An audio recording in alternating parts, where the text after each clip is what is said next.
الحمدللہ رب العالمین والصلاة والسلام علی نبی الامین قول اللہ تبارک و تعالی فی کلامہ المجید اعوذ باللہ من الشیطان الرجیم بسم اللہ الرحمن الرحیم وَإِذْ قَالَ مُوسَى لِقَوْمِهِ إِنَّ اللَّهَ يَأْمُرُكُمْ ان تذبحوا بقرہ صدق اللہ مولانا العظیم وبلغنا رسولہ النبی الکریم۔ برادران اسلام، میرے اور آپ کے پیارے آقا نبی آخر الزمان مکین گنبد خضرا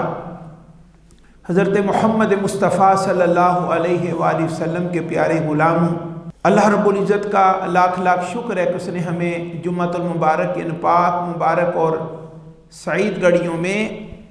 اپنی بارگاہ اقدس میں جمع ہونے کی توفیق عطا فرمائی۔ تو آج پھر میں سورہ بقرہ کی آیہ مبارکہ نمبر 67 اس پر گفتگو کرنا چاہتا ہوں۔ پچھلے جمعۃ المبارک کو اس پچھلے جمعۃ المبارک کو نشست ہوئی تھی، میں نے اسی آیہ مبارکہ پر آغاز کیا تھا، لیکن اس واقعہ کے حوالے سے اور گائے کے متعلق اور اس کے مالک جو بچہ تھا اس کے متعلق گفتگو کی تھی کہ اللہ رب العزت کی بارگاہ اقدس میں اگر کوئی اپنے والدین، اپنے والد محترم، اپنی والدہ محترمہ یا اپنے بزرگوں کا ادب بجا لائے، ادب کرے، ان کی خدمت کرے، ان کی تابعداری بجا لائے، تو اللہ رب العزت کی بارگاہ اقدس میں اس کا کتنا بڑا درجہ ہو جاتا۔ اللہ تعالیٰ اس کو اپنی بارگاہ اقدس میں کتنی بڑی عظمت اور شان عطا فرماتا۔ یہ سورہ بقرہ جو البقرہ یہ گائے ہے، یہ کئی جہتوں سے ہمارے لیے اپنے اندر ہدایت اور رہنمائی کا سامان لیے ہوئے ہے۔ ویسے ایک پیچھے میں نے تھوڑا سا واقعہ بیان کیا تھا کہ ایک اللہ کا صالح اور نیک بندہ ہونا دنیا میں کتنا بڑا افتخار اور کتنی بڑی عظمت اور شان کا کام ہے کہ اس گائے کا مالک جب یہ بچھیا تھی، چھوٹی بچی تھی، تو اس کا مالک اللہ کا ایک نیک بندہ تھا، اور اس کو پتہ چل گیا کہ میری دنیا سے روانگی کا وقت آ گیا ہے، تو اس نے یہ گائے کا بچہ بچھیا یہ جنگل میں لے گیا اور اللہ رب العزت کی بارگاہ اقدس میں عرض کی، اور اللہ تعالیٰ اپنے بندوں کی کس طرح سنتا، اپنے بندوں کی کس طرح سنتا، قبول فرماتا، اور پھر قیامت تک اس واقعہ کو اپنے قرآن میں محفوظ کر دیا۔ بنی اسرائیل کا ایک شخص ہے، نیک صالح بندہ، تو اس کو پتہ چلا اور اللہ والوں کو خبر ہو جاتی، جب ان کی دنیا سے روانگی کا وقت آ جاتا ہے تو جنہوں نے اپنا جوڑ کے رکھا ہوتا ہے اپنے مالک کے ساتھ، ان کو خبر دے دی جاتی ہے، میرے بندے اب دنیا کا تیرا کام مکمل ہوا، اب تو میرے پاس آ جا، ان کو خبر ہو جاتی ہے۔ تو اس نے اپنے یہ بچہ لیا اور جنگل میں لے گیا اور عرض کی، رب کریم تجھے معلوم ہے کہ میرے دن پورے ہو گئے، میری روانگی ہے، میرا چھوٹا بچہ، تو میں اس کے لیے امانتاً تیری نگرانی میں دیتا ہوں اس گائے کی بچی کو، بچھیا کو، جب یہ جوان ہو جائے اور میرا بیٹا جوان ہو جائے تو اس کو میرے بیٹے کی سپرد کر دینا، حوالے کر دینا۔ اتنا کہہ کر اس کا رسہ کھول دیا اور جنگل میں اس کو چھوڑ دیا۔ وہ بھاگ کر جنگل میں وہ بچھیا چلی گئی۔ اب اندازہ کرے کتنے سال بچے کو جوان ہونے میں لگے اور اس کو جوان ہونے میں لگے، تو جب وہ جوان ہوئی، جوانی تک کوئی جنگلی جانور، کوئی شخص، کوئی شکاری اس کے قریب ہی نہیں جا سکا۔ اللہ تعالیٰ نے اپنی خصوصی حفاظت میں رکھا اس بچیا کو، اور جب یہ بچہ جوان ہوا تو اس کی والدہ نے اس کو بتایا کہ تیرے والد محترم نے ایک بچھیا گائے کی بچی جنگل میں تیرے لیے چھوڑی ہوئی ہے، تو تیری امانت ہے، تو وہ جا کے لے آنا۔ تیری ضرورت ہو تو اب یہ جب بنی اسرائیل کا معاملہ بنا تو اس پر یہ گائے ان کو ضرورت پڑی، جس پر یہ گائے کا سارا واقعہ یہاں بیان ہوا۔ تو ایک تو یہ پہلو کہ اس اللہ کے نیک ولی، اللہ کے نیک صالح بندے کو کتنی شان عطا کی گئی، اس کا ذکر قرآن مجید میں، اس کی گائے کا ذکر، گائے کی نسبت سے اس کی فیملی کا ذکر قیامت تک کے لیے اللہ تعالیٰ نے محفوظ بھی فرما دیا، اور اپنے بندوں کے لیے اس کو رہنما بھی بنا دیا کہ اس کو پڑھ کر اسے ہدایت حاصل کریں۔ اب یعنی وہ تو نیک اور صالح بندہ تھا، اس سے پیغام ہمیں ملا کہ دنیا میں ہمیں بھی نیک اور صالح بننا چاہیے، تاکہ اللہ رب العزت کی بارگاہ اقدس میں ہم بھی یہ درجہ پائیں، کیونکہ اس کے کرم اور فضل کے دروازے کھلے ہوئے۔ دوسرا، اس بچے کے والے سے تین چیزیں بڑی اہم ہیں۔ ایک بات ہماری تربیت کے لیے جو مفسرین نے بیان کی، یہ تفسیر مظہری کا میں آپ کے سامنے رکھتا ہوں، اسی کے موسٹلی حوالے میں آپ کے سامنے رکھتا ہوں۔ قاضی ثناء اللہ پانی پتی رحمۃ اللہ تعالی، بہت بڑے اللہ کے ولی، بہت بڑے امام، محدث، مفسر اور اللہ والے، ان کا یہ تفسیر، ان کی تفسیر ہے تفسیر مظہری، انڈیا سے ان کا تعلق ہے، ہندوستان سے۔ تو اس بچے کے والے سے دو چیزیں بڑی اہم ہیں، جس کی گائے تھی، ٹھیک ہے، یہ دن کو یعنی جو عبادت ذکر فکر کا جو ٹائم ہوتا وہ تو صبح اپنا انجام دیتا معمولات، پھر وہ جنگل میں چلا جاتا اور جا کے لکڑیاں کٹھی کر کے جنگل سے وہ لا کے بازار میں فروخت کرتا، اور جو پیسے اس کو ملتے ان پیسوں کو 3 حصوں میں تقسیم کرتا۔ آج بھی اگر یہ ہم قرآن مجید میں اور بھی مقامات پہ اس صفت کو، خوبی کو بیان کیا گیا ہے، ٹھیک ہے، وہ جو پیسے اس کو لکڑیاں بیچ کے ملتے وہ 3 حصوں میں تقسیم کرتا، ایک اپنے لیے، ایک حصہ اپنی ضروریات کھانا دانا جو بھی ہے، دوسرا حصہ وہ اپنی والدہ محترمہ پر خرچ کرتا، ان کے حوالے کرتا کہ امی جان یہ پیسے آپ کے ہیں، آپ اپنی خواہش کے مطابق جہاں آپ خرچ کرنا چاہتے ہیں کر لیں، اور تیسرا حصہ وہ اللہ رب العزت کی رضا کے لیے غریبوں اور مسکینوں پر خرچ کرتا، راہ خدا میں دیتا۔ اور اب دیکھ لیں کہ یہ خوبی اللہ رب العزت کو کتنی پسند آئی اس کی۔ آج بھی اگر کوئی یہ خوبی اختیار کرے تو اللہ تعالیٰ اپنے کرم اور فضل کے دروازے اس بندے پر کھول دیتا۔ مثلا میں اکثر یہ بات کرتا ہوں کہ ڈبل شاہ آپ نے سنا ہے، دھوکہ تھا ایک، ساری دنیا باغ کھڑی ہوئی پیسے لے کے، کروڑوں روپے ڈوبے لوگوں کے، ڈبل کرتا تھا صرف، لیکن اللہ رب العزت کا وعدہ بلا تشبیہ بلا مثال، اللہ تعالیٰ معاف فرمائے جو بات میں نے کی، لیکن اللہ رب العزت کی شان اور اس کا وعدہ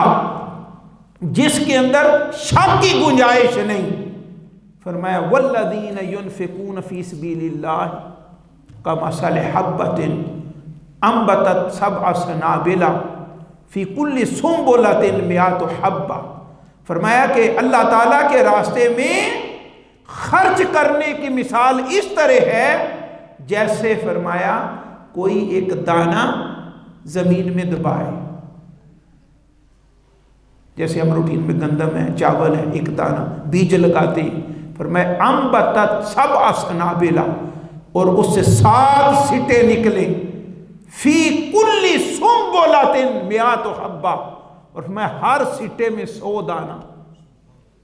فرمایا کہ میرے راستے میں خرچ کرنے کی مثال، اللہ تعالیٰ کے راستے میں خرچ کرنے کی مثال اس طرح ہے جیسے تم ایک دانہ زمین میں دباتے ہو، اس سے 7 سٹے نکلتے ہیں، بالیاں نکلتی ہیں، اور ہر بالی میں 100 دانہ۔ فرمایا کہ 100 کتنے میں بدل گیا؟ 7 سٹے، اور ہر سٹے میں 100، 700۔ فرمایا تم اپنی آنکھوں سے یہ مشاہدہ کرتے ہو، ایک دانہ، ایک بیج گندم کا، چاول کا تم لگاتے ہو، 7 بالیاں، ہر بالی میں 100 دانہ، 700 میں کون بدلتا؟ میں بدلتا ہوں۔ اور اگر اس میں تم اور محبت کا اظہار کرو تو میں اتنا اضافہ کروں گا، کیونکہ میرے خزانے اتنے وسیع ہیں تم سوچ نہیں سکتے، میں بڑی وسعتوں والا ہوں، کئی گنا اور اضافہ کر دوں گا۔ تو یہ پیغام ہمارے لیے ہے کہ ہم اللہ تعالیٰ کے ان فرامین پر اور احکامات پر عمل کریں، پھر دیکھیں کہ اللہ تعالیٰ ہمیں اس کا مشاہدہ کس طرح کرواتا۔ جنہوں نے اللہ تعالیٰ کی رضا کو سامنے رکھا اور اس کے خزانوں کو سامنے رکھا اور اس کے پیغام کو سامنے رکھا اور خرچ کیا، اللہ تعالیٰ نے ان کو اتنا عطا فرمایا کہ پھر ان کی نسلیں بھی کھاتی رہیں، تو پھر ختم کیا خبر کہ گاہ کدھر سے آ جائے، کدھر سے سبب۔ فرمایا ہم جب دینے پہ آتے ہیں، ہمارے بزرگ فرماتے ہوتے تھے کہ جب اللہ تعالیٰ دینے پہ آتا تو چھت پھاڑ کے دیتا، یہ عام ان کا کلمہ تھا، لیکن قرآن مجید میں فرمایا کہ ہم جب اپنے بندے کو دینے پہ آتے ہیں اس جگہ سے بھی دیتے ہیں جہاں اس کا اپنا حساب بھی نہیں جا سکتا، ذہن اور سوچ نہیں جا سکتی، وہاں سے ہم اپنے بندے کو عطا کرتے ہیں، من حیث لا یحتسب، وہاں سے دیتے ہیں جو اس کا حساب بھی نہیں پہنچ، وہاں سے دروازہ اس کے لیے کھولتے ہیں، لیکن کن کے لیے؟ جو اپنے مولا کو اپنی نگاہوں کے سامنے رکھتے ہیں، اس کی رضا کو، اور پھر خرچ کرتے ہیں۔ جیسے یہ بچہ ہے، دیکھیں کہ ساری زندگی معمول رہا، لکڑیاں کاٹ کے لاتا، 3 حصوں میں اس کے پیسے تقسیم کرتا، ایک اپنے پر اور ایک اپنی والدہ محترمہ پر حصہ اور ایک راہ خدا میں، اور پھر اس کا بدل اور بھی وجہ بنی، لیکن ایک بدل دیکھیں اللہ تعالیٰ اس بندے پر، اس بچے پر اتنا راضی ہوا کہ اس کی گائے بکی، کس پر؟ کہ اس کو ذبح کیا جائے اور اس کے چمڑے میں سونا بھرا جائے، جی، اور پوری گائے بنائی جائے سونا بھر کے۔ اسی طرح ہوتا ہے، آج بھی اسی طرح ہوتا، جنہوں نے اپنا ہاتھ کھول دیا اللہ رب العزت کے لیے۔ قرآن مجید میں ایک باغ کا ذکر ہوا، باغ کا ذکر ہوا، تو اس کا جو مالک تھا جب فصل پکتی سب سے پہلے غریب کٹھے ہو جاتے اس کے پاس، ان کو وہ خوش کرتا اور اس کے بعد غلہ اٹھا کے اپنے گھر لے کے جاتا۔ یہ قرآن مجید میں واقعہ بیان ہوا ہمارے لیے۔ تو اللہ تعالیٰ نے اس کے باغ کو اتنے رنگ لگائے کہ وہ مشہور تھا کہ اس باغ جیسا پھل کسی باغ کا نہیں۔ تو بعد میں جب بچوں کی ملکیت میں آیا، جب پھل پکا تو ان میں ایک تھا جو اپنے والد محترم کے راستے، لیکن حصہ تو سب کا تھا، تو وہ بقیہ غالب آئے اس بھائی پر، اس کی بات نہیں سنی، ٹھیک ہے۔ تو کہا کہ ہم صبح لوگوں نے آنا، ان کو پتا ہے ہم راتوں رات جا کے نا سارا فصل کٹھی کر کے سمیٹ لیتے ہیں تاکہ صبح تک ویسے کچھ بھی نہ ہو، تاکہ جو بھی آئے فارغ ہو کے جائے، کسی کو موقع ہی نہیں دینا۔ اب وہ رات کو انتظار کرتے رہے کہ دنیا سو جائے، چپکے سے نکلیں گے اور جا کے سارا سمیٹ لیں گے پلان کر کے۔ جب وہاں پر پہنچے تو وہ سارا باغ جلا ہوا تھا، جل گیا ہوا تھا باغ، اور کچھ بھی وہاں استعمال کی چیز نہیں تھی، صرف کس لیے کہ وہ اللہ کا ولی جو ان کا باپ تھا، اس کی جو سوچ تھی اولاد کی وہ سوچ نہیں رہی۔ اللہ رب العزت نے فرمایا تم سارے کے چکر میں قبضہ کرنے کے ہو، ہم سارے سے تم کو محروم کرتے ہیں، یہ تمہارا فضل تھا جو ہم نے اپنے نیک بندے کو عطا کر رکھا تھا۔ اسی طرح اس واقعہ میں دوسری، یعنی اس بچے کے والے سے جو ایک نیک صالح اللہ کے بندے کا بیٹا تھا، اس کی دوسری صفت یہ تھی، اور یہ ہمارے لیے بھی آج بھی مشعل راہ، کہ جس طرح وہ اپنی روزی کے جو کماتا تھا 3 حصے کرتا تھا، اسی طرح اپنی رات کے بھی 3 حصے کرتا تھا۔ ہمارے لیے آج بھی یہ کرم کا دروازہ کھلا ہوا ہے، رات کے بھی 3 حصے کرتا تھا، ایک حصہ وہ اللہ تعالیٰ کی بندگی میں صرف کرتا، ایک حصہ وہ اپنی راحت کے لیے استعمال کرتا کہ جسم کا بھی حق ہے، اور تیسرا حصہ رات کا وہ اپنی والدہ کی خدمت میں بیٹھا رہتا، کھڑا رہتا۔ رات کے 3 حصے کرتا، ایک حصہ اپنے لیے، ایک اپنی والدہ محترمہ کے لیے اور ایک حصہ اللہ کی بندگی کے لیے خاص کرتا۔ آج بھی اگر کوئی اس مقام پر آ جائے تو اللہ رب العزت کے کرم اور فضل کے دروازے آج بھی اس پر کھل جائیں گے۔ یہ سورہ باقارہ جس بچے کی ملکیت میں تھی اس سے متعلق یہ ہدایت قیامت تک کے لیے اس امت کے لیے محفوظ کر دی گئی۔ آج ہم کمائی کرتے ہیں تو کمائی کے ساتھ کیا سارا قبضہ اپنا، اس لیے تو کچھ بنتا نہیں ہے ہمارا۔ پھر رات ساری بس، یا آج اللہ معاف فرمائے ہمارے پاس نیٹ ہے، موبائل ہے، جیب چکروں میں سارا ٹائم ہم پابند ہیں اللہ رب العزت کے اپنی زندگی گزارنے میں۔ ہم پابند ہیں اپنے آقا و مولا حضرت محمد مصطفیٰ صلی اللہ علیہ وآلہ وسلم کی آیات طیبہ کے اور آپ کی ذات اقدس کے۔ اللہ رب العزت ہمیں کس طرح کی راتیں فرما رہا ہے، کس طرح گزارو۔ آقا علیہ السلام کس طرح اپنی راتیں گزارتے تھے۔ آج ہماری راتیں ان راتوں سے میچ کرتی ہیں، ہمیں دیکھنا ہوگا۔ تو پھر ہماری زندگی، جب ہماری زندگی میں وہ رنگ ہی نہیں ہے کہ اللہ رب العزت ہمارے اوپر راضی نہیں، آقا علیہ السلام راضی نہیں، اور پھر کہ ہماری زندگیاں بدل جائیں، کس طرح بدلیں، کس طرح برکتیں آئیں ہماری زندگیوں میں، کس طرح بہاریں اور رونقیں آئیں ہماری زندگیوں میں۔ شیطان کو ہم نے بٹھا رکھا گود میں، اور جو وہ کہتے اس کو فالو کرتے تو تباہی نہیں آنی تو اور کیا آنا۔ آقا علیہ السلام نے ہماری اسی جہت میں یہ بھی کہ اپنے شکم اطہر کے بھی 3 حصے فرماتے۔ آقا علیہ السلام بھی اپنے شکم، آقا علیہ السلام کے بھی یہ معمولات ہیں۔ تو شکم اطہر کے بھی 3 حصے فرماتے، ایک حصہ کھانے کے لیے، ایک حصہ پانی کے لیے، اور ایک حصہ خالی رکھتے اللہ کے ذکر کے نور کے لیے، اس کی بندگی کے نور کے لیے۔ 3 حصے اپنے پیٹ کے۔ تو ہمارا یہ حال ہے، کھانا چڑھ جائے جب تک یہاں تک نہ پہنچ جائیں۔ جیسے پیٹرول پمپ پہ آپ جائیں نا تو لے کے آتے ہیں ٹیوٹا، اکثر ان کو دیکھا گیا ہے، بس تو بڑی ہوتی ہے، کار پہ وہ اتنا نہیں کوئی تبازمائی کرتا، لیکن ٹیوٹے والوں کو آپ دیکھیں وہ تیل جب ڈلواتے ہیں نا تو اینڈ پر پھر وہ پکڑ کے اوپر سے لاتے ہیں کہ کہیں پوری ٹینکی بھر جائے۔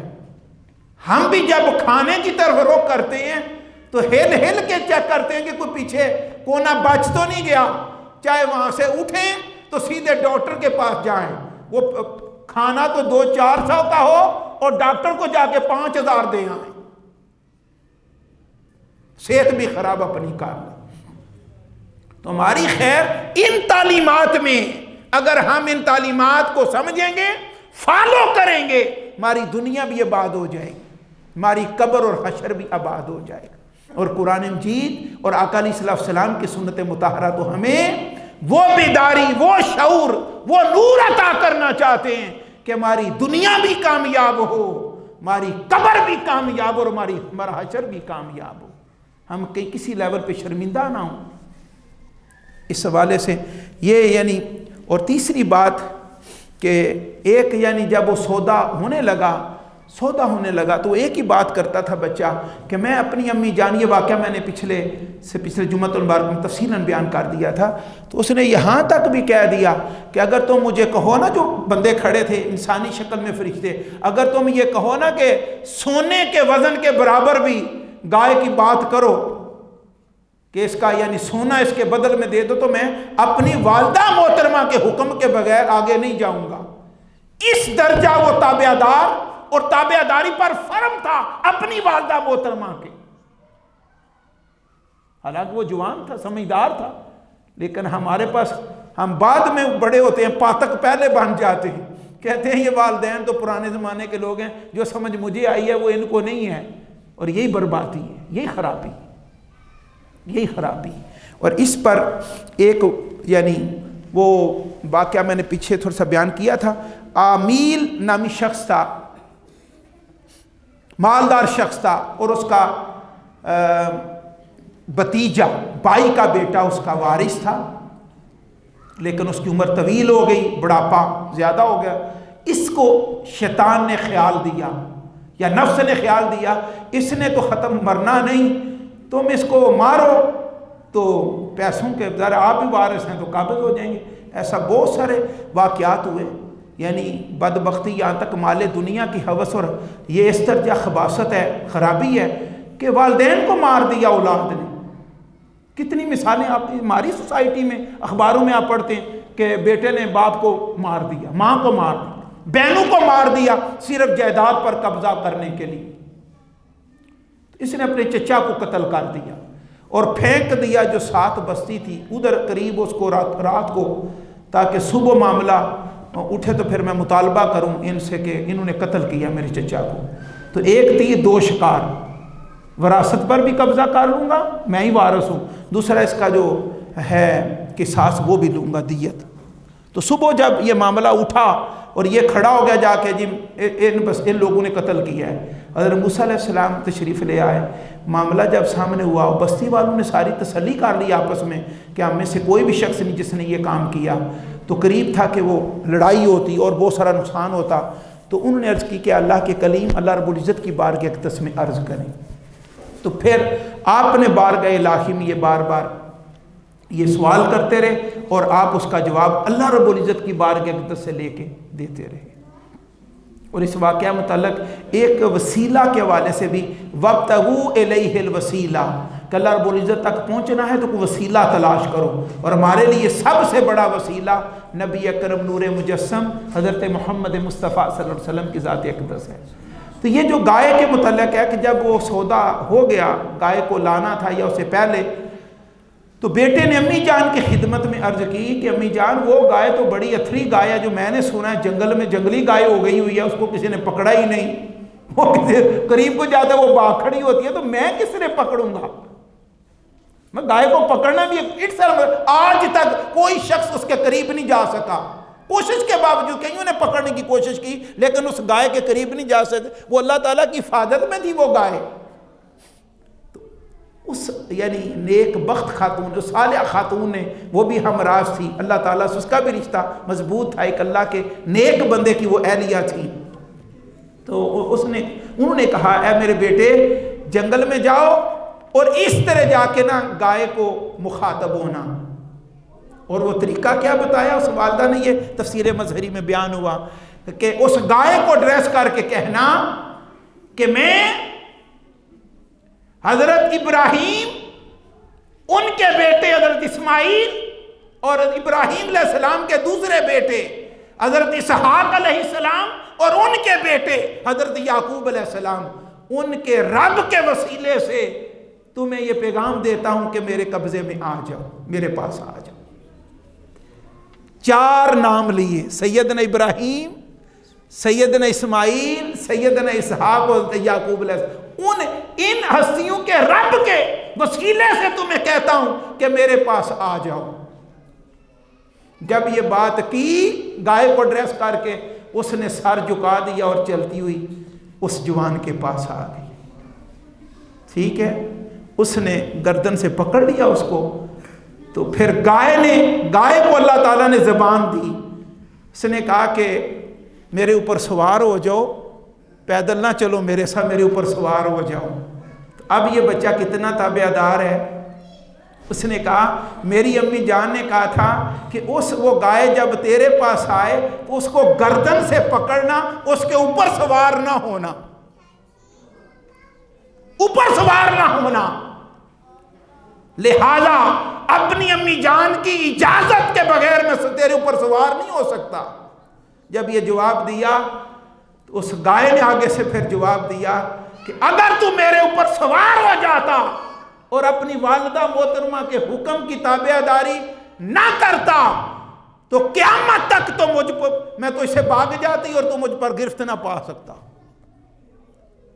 اس تابعداری کی وجہ سے میں بھی تیری تابعدار ہوں، جدھر چاہو مجھے لے چلو، اور لے کے آگے اس کو گھر میں۔ یہ ہے اللہ رب العزت کے محبوبین کا واسطہ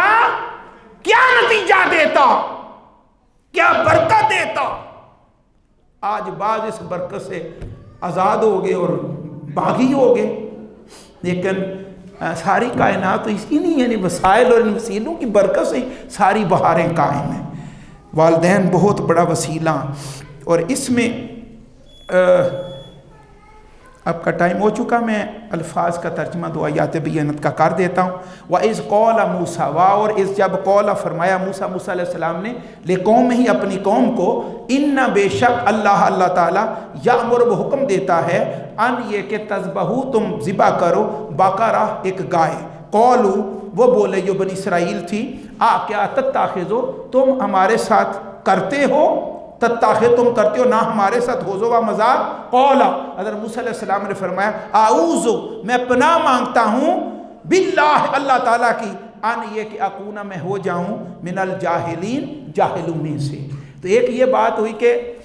یہاں سیدھا جو پیغام ہمیں ملا کہ انہوں نے جو اعتراض کیا تھا پتہ چلانا ہے قاتل کا، قتل کس نے کیا، اور آپ ہمیں کہہ رہے ہیں کہ گائے ذبح کریں، کوئی میچ نہیں بنتا، آپ ہمارے ساتھ مذاق کر رہے ہو، پتہ چلانا ہے قتل کس نے کیا، اور اے اللہ کے نبی آپ نے عجیب خبر پائی ہے کہ گائے کو ذبح کرو، تو کیا آپ ہمارے ساتھ مذاق کرتے ہیں؟ تو اللہ کے پیغمبر حضرت موسیٰ علیہ السلام نے قیامت تک کے لیے امت محمدیہ کو پیغام دیا کیا کہ عقل مند کسی سے مذاق نہیں کرتا، جو بھی مذاق کرتا وہ جاہل ہے، اور اللہ کے پیغمبر نے پناہ مانگی کہ میں اللہ کی پناہ مانگتا ہوں کہ میں جاہلوں میں سے ہو جاؤں۔ کیا مطلب ہے کہ مذاق کرنا کن کا کام ہے؟ جاہلوں کا کام، عقل مند کسی کو مذاق نہیں کیا کرتا۔ اور شیخ سعدی رحمت اللہ تعالیٰ علیہ نے بہت بڑی پر حکمت بات کی، قیامت تک میں سمجھائی، اور ہر ایک یہ خواہش ہوتی ہے کہ میرے کولیگز، دنیا والے کسی اینگل سے ادب رسپیکٹ کرتے ہیں، اصل ہے کہ آپ کے اپنے ہم جولی، آپ کے کلاس فیلو، آپ کے کلاس میٹ، آپ کے فرینڈز آپ کی عزت کریں، وہ آپ کے قول کو وزن دیں، ویٹ دیں، وزن دیں آپ کی بات کو۔ ہر ایک چاہتا، دوسرے تو دیں گے ہی آپ کے عہدہ و منصب یا کسی وجہ سے، لطف یہ ہے اور عظمت اور شان کی بات یہ ہے کہ آپ کے دوست آپ کے قول کو اہمیت دیں، وزن دیں، آپ کے گھر والے آپ کی بات کو وزن دیں، آپ کے ہم عمر ہم اثر آپ کی بات کو ویلیو دیں، جب بھی آپ بات کر کے جس نے بڑی اہم بات کی توجہ کرے، عزت دیں، اس قول کو رسپیکٹ کریں۔ تو شیخ سعدی رحمت اللہ تعالیٰ فرمایا کہ پھر ایک کام کر، یہی بات ہے ان اپنے الفاظ، ایک کام کر کہ اپنی زندگی میں مذاق کو سلام کہہ دے، رخصت کر دے، اور اس کو سمجھ کے یہ میرا حق نہیں زندگی میں، یہ میرے دوستوں کا حق ہے، وہ مذاق کا جو حصہ تیرا تھا وہ دوستوں کو دے دے، سیریس ہو جا، سنجیدہ ہو جا، اور مذاق نہ کر، اللہ تعالیٰ تجھے وہ شان اور عزت عطا کرے گا کہ تیرے ہم جولی، تیرے کلاس فیلو، تیرے ہم عمر تیرے قول کو عزت دیں گے، تجھے رسپیکٹ دیں گے، اور جب بھی تو بات کرے گا اس بات کو سنیں گے اور عمل کریں گے۔ لیکن ایک بات ہے، اپنی زندگی سے مذاق کو نکال دیں۔ اللہ رب العزت ہمیں حق بات سمجھنے